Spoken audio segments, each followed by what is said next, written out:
ಇವತ್ತು ನಾವು ಸಿಂಹರಾಶಿ ಮಘಾ ನಕ್ಷತ್ರ ಸ್ವಭಾವ ಹಾಗೂ ಗುಣಧರ್ಮದ ವಿಶ್ಲೇಷಣೆ.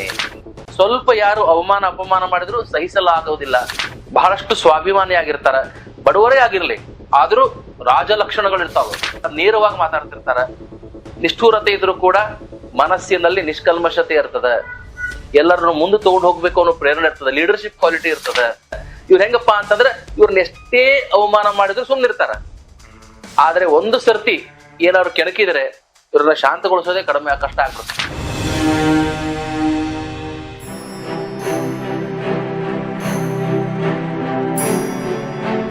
ಶ್ರೀ ಗುರುಭ್ಯೋ ನಮಃ. ಎಲ್ಲರಿಗೂ ನಮಸ್ಕಾರ. ಜ್ಯೋತಿಷ್ಯ ಜಾಗೃತಿ ಕಾರ್ಯಕ್ರಮಕ್ಕೆ ನಿಮ್ಮೆಲ್ಲರಿಗೂ ಆತ್ಮೀಯ ಸ್ವಾಗತ. ನಾನು ಹುಬ್ಬಳ್ಳಿಯಿಂದ ಪವನ್ ಜೋಶಿ. ನಾವು ರಾಶಿ ನಕ್ಷತ್ರ ಮಾಲಾ ಕಾರ್ಯಕ್ರಮದಲ್ಲಿ ಇವತ್ತು ಸಿಂಹ ರಾಶಿ, ಲಿಯೋ ರಾಶಿಗಳ ರಾಜ ಅಂತನೂ ನಾವು ಪರಿಕಲ್ಪನೆ ಮಾಡ್ಕೊಳ್ಬಹುದು. ಆ ಸಿಂಹ ರಾಶಿ ಮತ್ತು ಆ ರಾಶಿಯಲ್ಲಿ ಬರತಕ್ಕಂತಹ ನಕ್ಷತ್ರಗಳು, ಆಯಾ ನಕ್ಷತ್ರಗಳಿಗಿರ್ತಕ್ಕಂತಹ ಚರಣಗಳು, ಅವೆಲ್ಲದರಲ್ಲಿರ್ತಕ್ಕಂತಹ ಸ್ವಭಾವ, ಅವರವರ ಗುಣಧರ್ಮಗಳನ್ನ ವಿಶ್ಲೇಷಣೆ ಮಾಡ್ತಾ ಇದ್ದೇವೆ. ಇವತ್ತು ನಾವು ಸಿಂಹ ರಾಶಿ ಮಘಾ ನಕ್ಷತ್ರ, ಈ ಸಿಂಹ ರಾಶಿಯಲ್ಲಿ ಮಘಾ ನಕ್ಷತ್ರದಲ್ಲಿ ಜನಿಸಿದವರ ಸ್ವಭಾವ ಹಾಗೂ ಗುಣಧರ್ಮದ ವಿಶ್ಲೇಷಣೆ. ಸಿಂಹ ರಾಶಿ ನಿಮಗೆಲ್ಲರಿಗೂ ತಿಳಿದ ಹಾಗೆ 5ನೆಯ ರಾಶಿ, ಅಗ್ನಿ ತತ್ವ ರಾಶಿ, ಸ್ಥಿರವಾದ ರಾಶಿ. ಆ ರಾಶಿಯ ಅಧಿಪತಿ ಸೂರ್ಯ, ಕೆಂಪು ಬಣ್ಣದ ರಾಶಿ, ಪೂರ್ವ ದಿಕ್ಕನ್ನ ಸೂಚಿಸುವಂತಹ ರಾಶಿ. ಮತ್ತೆ ರಾಶಿಯ ಸ್ವಭಾವ ಏನು ಅಂದ್ರೆ ಉದರ, ಹೃದಯ ಎರಡನ್ನ ಭಾಗವನ್ನ ಸೂಚಿಸುವಂತಹ ರಾಶಿ. ಅಂದ್ರೆ ನಿಮಗೆ ಚೆಸ್ಟ್ ಅಂಡ್ ಸ್ಟಮಕ್ ಭಾಗವನ್ನ ಸೂಚಿಸುವಂತಹ ರಾಶಿ. ಇನ್ನು ಸ್ವಭಾವ ಗುಣಧರ್ಮಾದಿಗಳನ್ನ ವಿಚಾರ ಮಾಡಿದಾಗ ಸೂರ್ಯನ ಸ್ವಭಾವ ಸಿಂಹ ರಾಶಿ ಅಂದ್ರೆ ಸ್ಥಿರವಾದ ಬುದ್ಧಿಯುಳ್ಳವರು, ಅಡ್ಮಿನಿಸ್ಟ್ರೇಷನ್, ಡಾಮಿನೇಟಿಂಗ್ ನೇಚರ್, ಡಿಕ್ಟೇಟಿವ್ ನೇಚರ್ ಆಗಿರ್ತದ. ಬಹಳ ಉಗ್ರರಾಗಿರ್ತಾರ, ಅಧಿಕಾರ. ಮತ್ತೆ ಬಹುಮುಖ್ಯವಾಗಿ ಸೂರ್ಯನ ಸ್ವಭಾವಗಳು, ಪಿತೃ ಅಂದ್ರೇನು, ಅಡ್ಮಿನಿಸ್ಟ್ರೇಟರ್. ಸಿಂಹ ರಾಶಿ ಆತ್ಮಕಾರಕ ಸೂರ್ಯ, ಆರೋಗ್ಯಕಾರಕ, ಡಿಸಿಪ್ಲಿನ್ ಇರ್ತದ ಇವರಲ್ಲಿಯೂ ಕೂಡ. ಸಿಟ್ಟು ಜಾಸ್ತಿ ಇರ್ತದ, ದೇಹದಲ್ಲಿ ಉಷ್ಣತೆ ಜಾಸ್ತಿ ಇರ್ತದ, ಕೆಂಪು ಬಣ್ಣದವರಾಗಿರ್ತಾರ, ಗುಂಗರು ಕೂದಲು ಹೆಚ್ಚಾಗಿರ್ತದ, ಎತ್ತರ ಇರ್ತಾರ. ಇವರಿಗೆ ಬಹುಮುಖ್ಯವಾಗಿ ಬೇಗ ಕೋಪ ಬರ್ತಿರ್ತದ. ಬೇಗ ಬಹುಮುಖ್ಯವಾಗಿ ಸ್ವಲ್ಪ ಯಾರು ಅವಮಾನ ಅಪಮಾನ ಮಾಡಿದ್ರು ಸಹಿಸಲಾಗುವುದಿಲ್ಲ. ಬಹಳಷ್ಟು ಸ್ವಾಭಿಮಾನಿಯಾಗಿರ್ತಾರ, ಬಡವರೇ ಆಗಿರ್ಲಿ, ಆದ್ರೂ ರಾಜಲಕ್ಷಣಗಳಿರ್ತಾವ. ರಾಜನಂತೆ ಜೀವನ ಮಾಡ್ಬೇಕು ಅಂತ ಆಸೆ ಪಡ್ತಿರ್ತಾರ. ಶ್ರೀಮಂತರಾದ್ರೂ ಅಷ್ಟೇ, ಬಡವರಾದ್ರೂ ಅಷ್ಟೇ, ಸಾಮಾನ್ಯ ವರ್ಗದವರು ಅಷ್ಟೇ, ರಾಜನಂತೆ ಬಾಳಿ ಬದುಕಬೇಕು ಅಂತಿರ್ತಾರ. ತಗ್ಗಿ ಬಗ್ಗಿ ಕೈ ಚಾಚಿ ಬಹಳ ಈ ದೈನ್ಯದಿಂದ, ದುಃಖದಿಂದ, ದರಿದ್ರತೆಯಿಂದ ಸಂಪಾದನೆ ಮಾಡೋದಕ್ಕೆ ಇಷ್ಟಪಡ್ತಿರೋದಿಲ್ಲ. ಒಳ್ಳೆ ಕ್ವಾಲಿಟಿ ಇರ್ತದ, ಒಳ್ಳೆ ನೇಚರ್ ಇರ್ತದ. ಸರ್ವೇ ಸಾಮಾನ್ಯವಾಗಿ ಇದು ಸಿಂಹ ರಾಶಿಯ ಲಕ್ಷಣಗಳನ್ನ ನಾವು ಹೇಳ್ತಾ ಇದ್ದೇವೆ. ಸಿಂಹ ರಾಶಿಯವರಿಗೆ ಈ ರೀತಿ ಇರ್ತದ. ಸಿಂಹ ರಾಶಿಯವರು ಬಹಳ ಪೊಸೆಸಿವ್ ನೇಚರ್ ಆಗಿರ್ತಾರ, ಪಟ್ಟದ ಸಿಟ್ಟು ಮಾಡ್ಕೊಳ್ತಿರ್ತಾರ. ತಮ್ಮ ಕೆಲವು ಹಠದ ಗುಣದಿಂದ, ಕೆಲವು ನೇಚರ್ನಿಂದ ಎಷ್ಟೋ ಸಂಬಂಧಗಳನ್ನು ಕಳ್ಕೊಳ್ತಿರ್ತಾರ. ಬಹಳ ನೇರವಾಗಿ ಮಾತಾಡ್ತಿರ್ತಾರ. ನಿಷ್ಠೂರತೆ ಇದ್ರು ಕೂಡ ಮನಸ್ಸಿನಲ್ಲಿ ನಿಷ್ಕಲ್ಮಶತೆ ಇರ್ತದ. ಎಲ್ಲರನ್ನು ಮುಂದೆ ತಗೊಂಡು ಹೋಗ್ಬೇಕು ಅನ್ನೋ ಪ್ರೇರಣೆ ಇರ್ತದ. ಲೀಡರ್ಶಿಪ್ ಕ್ವಾಲಿಟಿ ಇರ್ತದ, ಕ್ರಿಯೇಟಿವಿಟಿ ಇರ್ತದ, ಕ್ರಿಯಾಶೀಲತೆ ಇರ್ತದ. ಎಲ್ಲವೂ ಬಹಳ ಉತ್ತಮವಾದಂತಹ ಗುಣಧರ್ಮಗಳು ನಾವು ಸಿಂಹ ರಾಶಿಯಲ್ಲಿ ಕಾಣ್ತೇವೆ. ಎಷ್ಟೋ ಜನ ಒಳ್ಳೆ ಲೀಡರ್ಸ್ ಇರ್ತಾರ, ಮಾತಾಡ್ಲಿಕ್ಕೆ ಬರ್ತಿರೋದಿಲ್ಲ. ಇವರಲ್ಲಿ ಹಂಗಲ್ಲ, ಪಾಯಿಂಟ್ ಟು ಪಾಯಿಂಟ್ ಮಾತನಾಡುವಂತ ವಾಂಗಮೀಯತೆ ಇರ್ತದ, ವಾಚನಾಶಕ್ತಿ, ರಚನಾಶಕ್ತಿ, ಕ್ರಿಯಾಶೀಲತೆ ಜಾಸ್ತಿ ಇರ್ತದ. ಈ ರೀತಿ ಸ್ವಭಾವವುಳ್ಳಂತಹ ಸಿಂಹ ರಾಶಿಗೆ ಮಘಾ ನಕ್ಷತ್ರದಲ್ಲಿ ಜನಿಸಿದರೆ, ಮಘಾ ನಕ್ಷತ್ರ 10ನೇ ನಕ್ಷತ್ರ. ಈ ನಕ್ಷತ್ರದ ಗ್ರಹ ದೇವತಾ ಕೇತು. ಈ ನಕ್ಷತ್ರದ ಆರಾಧ್ಯ ದೇವತೆಗಳು ಯಾರು? ಪಿತೃಗಳು. ಪಿತೃಗಳು ನಮ್ಮ ಹಿರಿಯರು, ಪೂರ್ವಜರು ನಾವೇನ್ ಕರಿತೀವಿ? ಪಿತೃಗಳು. ಎಲ್ಲಕ್ಕಿಂತ ಮುಖ್ಯವಾಗಿ ಮಘ ಅನ್ನುವುದು ಏನಪ್ಪಾ ಲಕ್ಷಣ ಅಂತಂದ್ರೆ ರಾಜಮನೆತನ, ರಾಜವಂಶ, ಒಂಥರ ರಾಯಲ್ ಫೀಲ್ ಇರುವಂತಹ ನಕ್ಷತ್ರ. ಸಿಂಹ ರಾಶಿ ಮಘಾ ನಕ್ಷತ್ರದಲ್ಲಿ ಜನಿಸಿದವರು ಹೇಗಿರ್ತಾರೆ? ಬಹಳಷ್ಟು ಟ್ರೆಡಿಷನಲ್ ಆಗಿರ್ತಾರೆ. ಧರ್ಮಾಚರಣೆ, ನಮ್ಮ ತಂದೆ, ನಮ್ಮ ಅಜ್ಜ, ನಮ್ಮ ಮುತ್ತಜ್ಜ, ಈ ತರ ಹಳೆ ಪದ್ಧತಿ, ಹಳೆ ಸಂಪ್ರದಾಯ, ಹಳ್ಳಿ ವಾತಾವರಣ, ಹಳೆಯ ವಿಚಾರಗಳು, ಪ್ರಾಚೀನ ಇವಕ್ಕೆಲ್ಲ ಆದ್ಯತೆ ಜಾಸ್ತಿ ಕೊಡ್ತಿರ್ತಾರ. ಧರ್ಮ ಕರ್ಮ ಇವಕ್ಕೆಲ್ಲ ಭಯ ಭಕ್ತಿ ಹೆಚ್ಚಿರ್ತದ.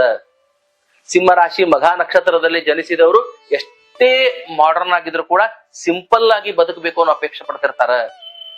ಸಿಂಹರಾಶಿ ಮಘಾ ನಕ್ಷತ್ರ ಅಲ್ಲಿ ಕೇತು ಇರೋದ್ರಿಂದ ತ್ಯಾಗ ಗುಣ ಜಾಸ್ತಿ ಇರ್ತದ, ಸ್ಯಾಕ್ರಿಫೈಸಿಂಗ್ ನೇಚರ್ ಜಾಸ್ತಿ ಇರ್ತದ. ಇವ್ರ ಹೆಂಗಪ್ಪಾ ಅಂತಂದ್ರೆ ಇವ್ರನ್ನ ಎಷ್ಟೇ ಅವಮಾನ ಮಾಡಿದ್ರು ಸುಮ್ನಿರ್ತಾರ. ಆದ್ರೆ ಒಂದು ಸರ್ತಿ ಏನಾದ್ರು ಕೆಣಕಿದ್ರೆ, ಇವ್ರ ಒಂದ್ ಸರ್ತಿ ಏನಾದ್ರು ರೊಚ್ಚಿಗೆದ್ರೆ ಇವ್ರನ್ನ ಶಾಂತಗೊಳಿಸೋದೇ ಕಡಿಮೆ ಕಷ್ಟ ಆಗ್ಬಿಡುತ್ತೆ.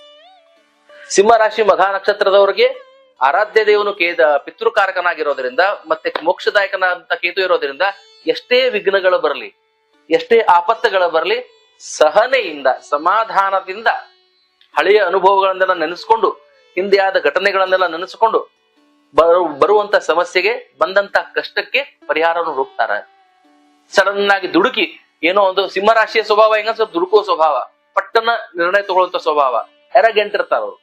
ಸ್ವಲ್ಪ ಈ ಮಘಾ ನಕ್ಷತ್ರ ಸೇರ್ತು ಅಂತಂದ್ರ ಹಂಗಾಗೋದಿಲ್ಲ. ಅವಾಗ ಹಿಂದಾಗಿರೋ ಅನುಭವ, ಹಿಂದಾಗಿರೋ ನೋವು, ಹಿಂದಾಗಿರೋ ಅವಮಾನ ಅಪಮಾನ, ಹಿಂದೆ ಬಿದ್ದಂತ ಪೆಟ್ಟು ಅವೆಲ್ಲವನ್ನ ಪರಿಗಣನೆ ತಗೊಂಡು ನಿರ್ಣಯ ತಗೊಳ್ತಾ ಇರ್ತಾರ. ಅದ್ರ ಜಡ್ಜ್ಮೆಂಟ್ ಸಿಂಹರಾಶಿಯವ್ರದ್ದು ಕರೆಕ್ಟ್ ಇರ್ತದೆ, ವಿಚಾರ ಪ್ಲಾನಿಂಗ್ ಕರೆಕ್ಟ್ ಇರ್ತದೆ. ಈ ಉದಾಹರಣೆಗೆ ಏನೋ ಒಂದು ಟ್ರಿಪ್ ಪ್ಲಾನ್ ಮಾಡ್ತಾ ಇದ್ದೀರಿ, ಸಿಂಹರಾಶಿ ಮಘಾ ನಕ್ಷತ್ರದವ್ರಿಗೆ ಕೊಡ್ರಿ, ಅರ್ಧಕ್ಕೆ ಕೈ ಬಿಡಂಗಿಲ್ಲ ಅವ್ರು. ನೀವು ಮನೆಯಿಂದ ಹೋಗೋದನ್ನ ಇರ್ಕೊಂಡು ವಾಪಸ್ ಬರೋ ತನಕ ನೀಟಾಗಿ ಪ್ಲಾನಿಂಗ್ ಮಾಡ್ತಾರೆ. ಆ ರೀತಿ ಸ್ವಭಾವ ಅವರದ್ದಾಗಿರ್ತದ. ಇದು ಬಹಳ ಮುಖ್ಯವಾದಂತದ್ದು. ಸಾಮಾನ್ಯವಾಗಿ ಸಿಂಹರಾಶಿ ಮಘಾ ನಕ್ಷತ್ರದವರು ಪೊಲೀಸ್ ಆಗ್ಬಹುದು, ಪ್ರೊಟೆಕ್ಟಿವ್ ನೇಚರ್ ಆಗ್ಬಹುದು, ಗಾರ್ಡ್ ಆಗ್ಬಹುದು, ರಾಜಕಾರಣಿಗಳಾಗ್ಬಹುದು, ಒಳ್ಳೆ ಲೀಡರ್ಸ್ ಆಗ್ಬಹುದು, ಒಳ್ಳೆ ಪರ್ಸನಾಲಿಟಿ ಮಾತನಾಡುವಂತವ್ರು ಆಗಿರ್ಬಹುದು, ಸರ್ಕಾರಿ ನೌಕರಿ ಸಣ್ಣದಲ್ಲಿ ಇರ್ಕೊಂಡು ದೊಡ್ಡ ಸರ್ಕಾರ ಅವರವರ ಅವರ ಯೋಗ್ಯತೆ ಘನತೆ ಅವರ ಸಾಮರ್ಥ್ಯಾನುಸಾರವಾಗಿ ಸರ್ಕಾರಿ ನೌಕರಿಗಳನ್ನ ಮಾಡಬಹುದು, ಅಥವಾ ಪ್ರೈವೇಟ್ ಕಂಪನಿಗಳಲ್ಲಿ ದೊಡ್ಡ ದೊಡ್ಡ ಅಧಿಕಾರಗಳನ್ನ ಪಡಿಬಹುದು, ಅಡ್ಮಿನಿಸ್ಟ್ರೇಟಿವ್ ಪೊಸಿಷನ್ಸ್ ಅವ್ರು ಪಡಿಬಹುದು. ಅಥವಾ ಈ ಕಲಾ ಕ್ಷೇತ್ರ, ಸಾಹಿತ್ಯ ಕ್ಷೇತ್ರ, ರಂಗಭೂಮಿ ಇತ್ಯಾದಿಗಳಲ್ಲಿ ಮ್ಯಾನೇಜ್ಮೆಂಟ್ ಅಂತ ಹೇಳ್ತಿರ್ತಾರೆ ನೋಡ್ರಿ, ಮ್ಯಾನೇಜ್ಮೆಂಟ್, ಅಡ್ಮಿನಿಸ್ಟ್ರೇಷನ್, ಮ್ಯಾನೇಜ್ಮೆಂಟ್ ಅವೆಲ್ಲ ಕೆಲಸಗಳನ್ನ ಮಾಡಬಹುದು. ಮತ್ತೆ ಯಾರು ಸರಿ ಇದ್ದಾರ, ಯಾರು ತಪ್ಪಿದ್ದಾರ, ಯಾರು ಒಳ್ಳೆಯವರು, ಯಾರು ಕೆಟ್ಟವರು ಅಂತ ಐಡೆಂಟಿಫೈ ಮಾಡುವಂತ ನೇಚರ್ ಕೂಡ ಮಘಾ ನಕ್ಷತ್ರದವರು ಚಲೋ ಇರ್ತದೆ. ಹಂಗಾಗಿ ಇಂಥ ಕ್ವಾಲಿಟೀಸ್ ಅವ್ರಿಗೆ ಕೊಡ್ಬೋದು. ಅವ್ರಿಗೂ ಸ್ವಲ್ಪ ಗ್ಯಾಸ್ಟ್ರೈಟಿಸ್, ಚೆಸ್ಟ್ ಪೇನು, ಚೆಸ್ಟ್ ಎಜೈನಾ, ಈ ಸ್ಪಾಂಡಿಲೈಟಿಸ್, ಹೀಗೆ ಸ್ವಲ್ಪ ಈ ಹೊಟ್ಟೆ, ಎದೆ ಭಾಗದ ಕೆಳಭಾಗ, ಬ್ಯಾಕ್ ಪೇನ್, ಅಬ್ಡಾಮಿನಲ್ ಕ್ರಾಂಪ್ ಹೆಚ್ಚು ಸಿಂಹರಾಶಿಯವರು ಪ್ರಯಾಣ ಬಹಳ ಬಯಸ್ತಿರ್ತಾರ, ಓಡಾಡೋದು ಬಹಳ ಮಾಡ್ತಿರ್ತಾರ. ಬೆನ್ನು ನೋವು ಅವ್ರಿಗೆ ಜಾಸ್ತಿ ಇರ್ತದ, ಬೋನ್ ಪ್ರಾಬ್ಲಮ್ಸ್, ಎಲುಬಿನ ಸಮಸ್ಯೆ ಜಾಸ್ತಿ ಇರ್ತದ, ರ್ಯಾಷಸ್, ಉಷ್ಣತೆ ಜಾಸ್ತಿ ಇರ್ತದೆ. ಅವರಿಗೆ ಚಳಿಗಾಲ ಅಂದ್ರೆ ಆಗ್ಬರೋದಿಲ್ಲ. ಬೇಸಿಗೆ ಕಾಲದಲ್ಲಿ ಎಷ್ಟಾದ್ರೂ ಬಿಸಿಯನ್ನ ತಡ್ಕೊತಾರ, ಶಕೆಯನ್ನ ತಡ್ಕೊಳ್ತಾರ. ಚಳಿಗಾಲ ಇವ್ರು ತಡ್ಕೊಳಕ್ ಆಗೋದಿಲ್ಲ. ಚಳಿಗಾಲದಲ್ಲಿ ಅನೇಕ ಸಮಸ್ಯೆಗಳನ್ನು ಇವರು ಎದುರಿಸುವಂತ ಸಾಧ್ಯತೆ ಇರ್ತದ. ಈ ಸಿಂಹರಾಶಿ ಮಘಾ ನಕ್ಷತ್ರದ ಮೊದಲನೆಯ ಪಾದದಲ್ಲಿ ಜನಿಸಿದವರು ಮತ್ತೆ ಒಂದ್ ಸ್ವಲ್ಪ ಡಿಫ್ರೆಂಟ್ ಆಗಿರ್ತಾರ. ಅಲ್ಲಿ ಮಂಗಳ ಸೇರ್ಕೊಂಡ್ಬಿಡ್ತಾನ. ಸಿಂಹರಾಶಿಯ ಸೂರ್ಯ,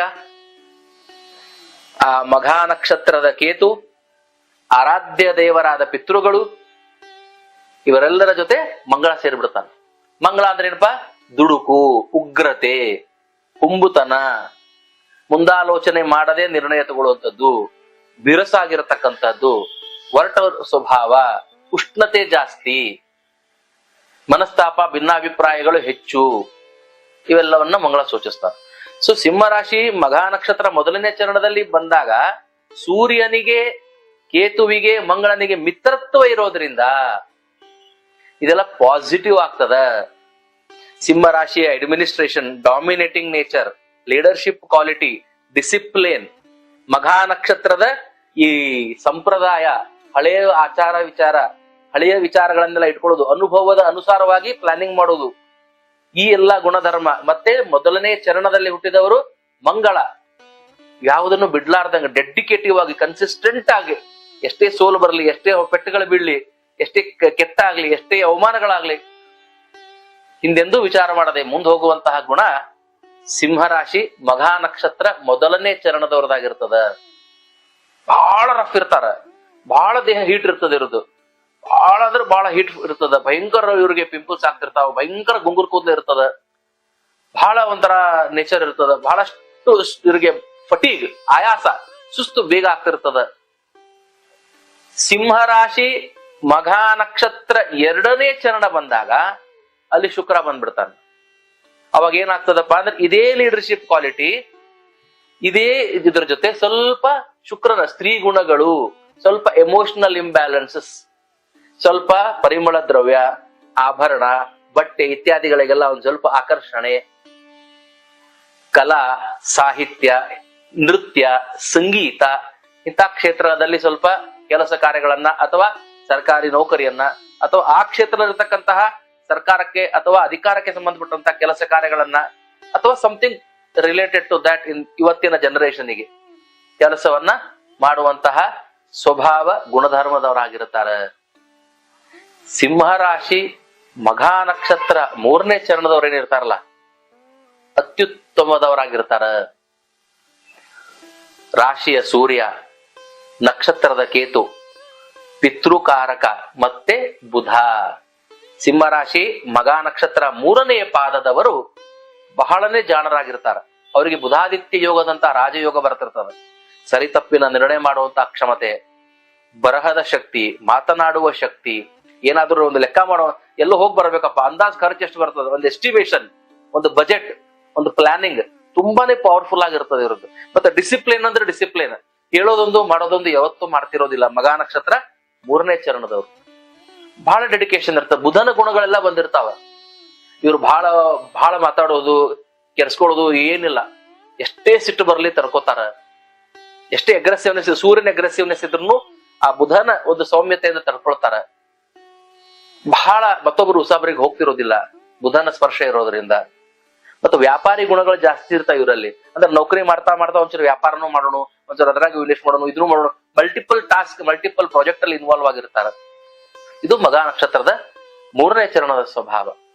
ಸಿಂಹರಾಶಿ ಮಘಾ ನಕ್ಷತ್ರ 4ನೇ ಚರಣದಲ್ಲಿ ಜನಿಸಿದವರು. 4ನೇ ಚರಣದಲ್ಲಿ ಜನಿಸಿದವರು ಚಂದ್ರನ ಗುಣಧರ್ಮದವರಾಗಿರ್ತಾರ.